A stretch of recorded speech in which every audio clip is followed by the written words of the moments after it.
If you want to enhance your Spotify account security by removing old devices, follow these simple steps. This guide will help you manage your connected devices effectively. Step 1. Open Spotify app. Launch the Spotify app on your device. Make sure you are logged into your account to access the settings. Step 2. Go to Settings. Navigate to the Settings menu. This is usually found by tapping on the gear icon in the top right corner of the app. Step 3. Access Account Overview.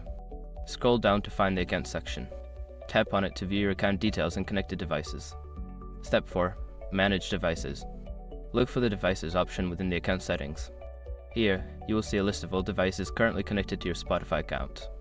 Step 5. Remove old devices. Select the devices you wish to remove.